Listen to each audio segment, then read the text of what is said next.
What does it mean to grow up in the middle of a pandemic? It still has to be a time of learning, experimenting, and discovering. It's just not as it once was. School isn't the same. Forming friendships is different now, too.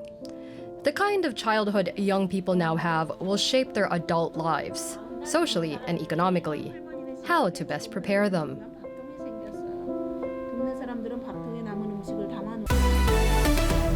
It's obviously not the same for children everywhere, but some of them are lucky.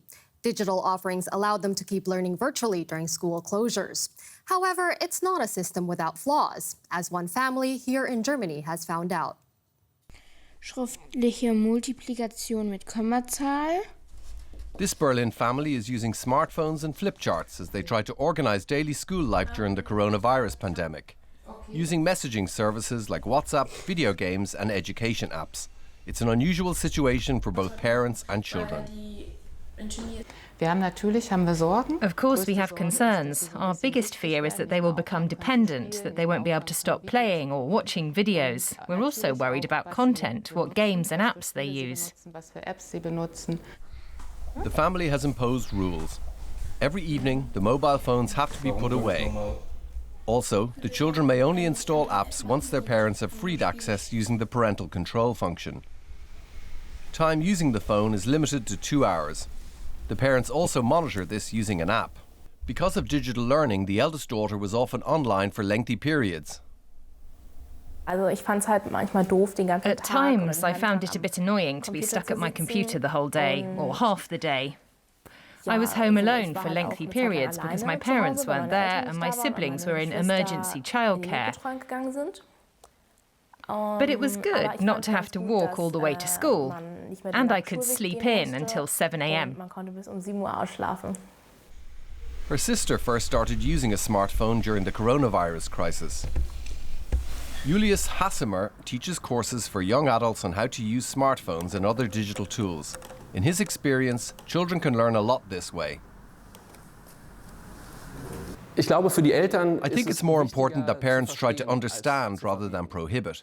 If you know what your children are doing on the internet, what they might be afraid of, what they don't understand and what confuses them, then they can better understand what their children want, what motivates them, and lead them in productive ways. The family has discovered a cooking app. Today, vegetarian burritos with guacamole are on the menu. But no smartphones at the table during the meal. Today's school children will eventually grow up and face adult-sized problems, perhaps bigger than the ones we've ever known. Have a look.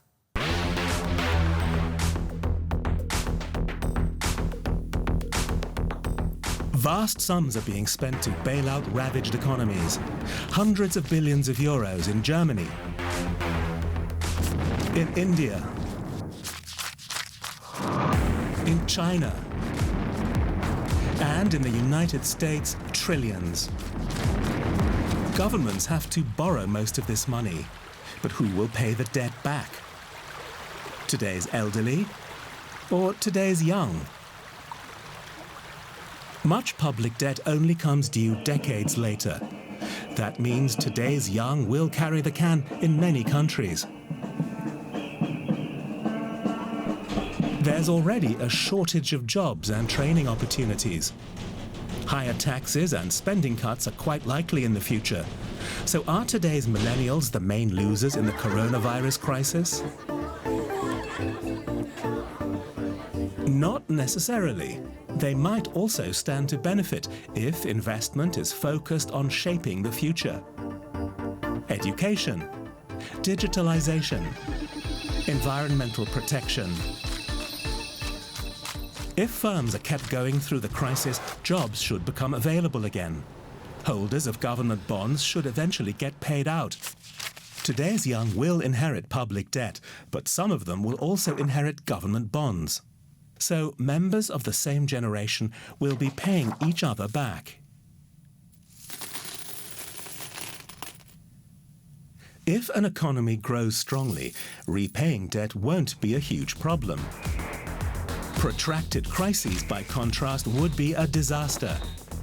Inflation, bankruptcies, mass unemployment would be much worse for coming generations than inheriting a pile of public debt.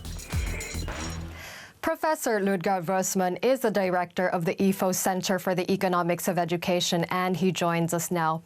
Professor Wössmann, you're currently researching on the effects of the coronavirus crisis on the younger generation. Are you worried about the current lack of classroom education for many school children? Yes, I certainly am. So worldwide, more than 1.5 billion school children are affected by the school closures. They are meant to do their schoolwork at home right now, but we actually know very little about how that's working. I mean, how many of the children have regular online instruction, or how many are just left on their own?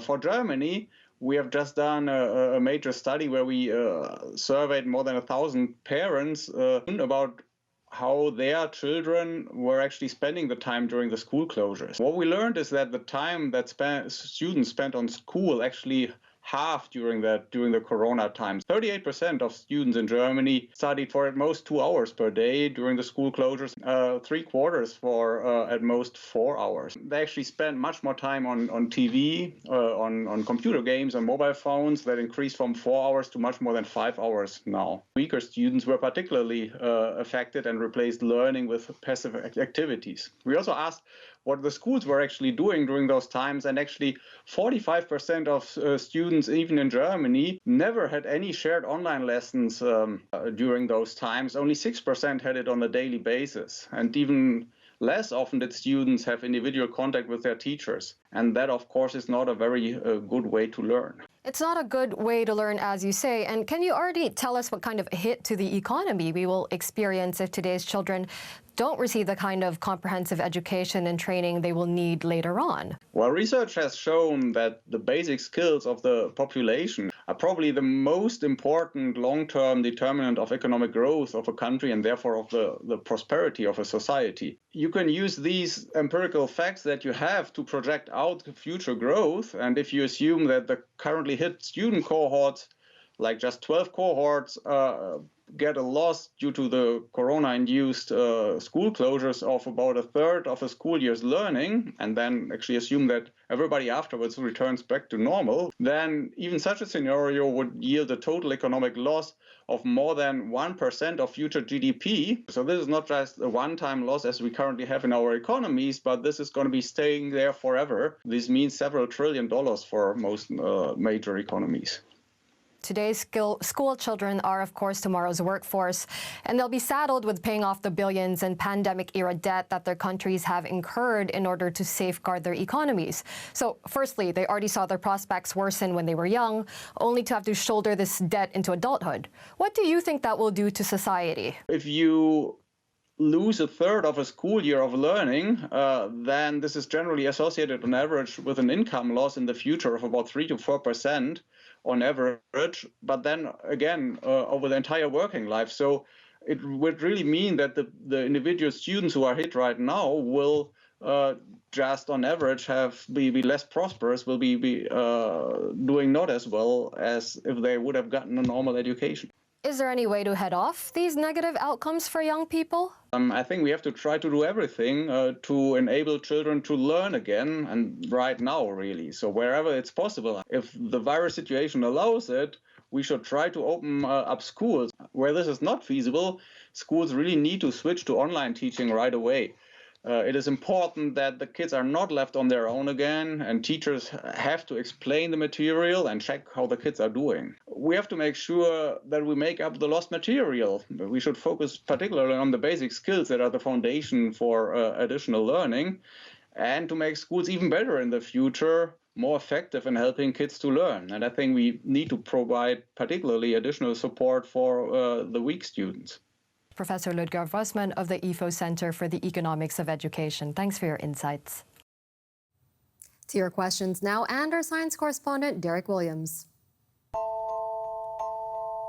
Can you tell us more about dexamethasone? Dexamethasone is one of the drugs that doctors now prescribe at that critical stage of COVID-19 that I just mentioned, when the immune system has gone into overdrive and starts attacking healthy tissue in the body. A major study in Britain that's still in peer review discovered that in critically ill patients who need respiratory support, the compound lowers mortality by between a fifth and a third, which is actually pretty huge. Dexamethasone is what's known as a corticosteroid, and it's widely used to treat many different conditions that cause painful or dangerous inflammation. It's also an immunosuppressant, so it can help calm down the immune system when it's running amok. But that also makes doctors wary about giving patients the drug too early when the immune system needs to be active. It's not a new drug, but one that's been approved for use for well over 50 years now. So it's cheap, it's widely available, and perhaps most importantly, production of it can be ramped up quickly.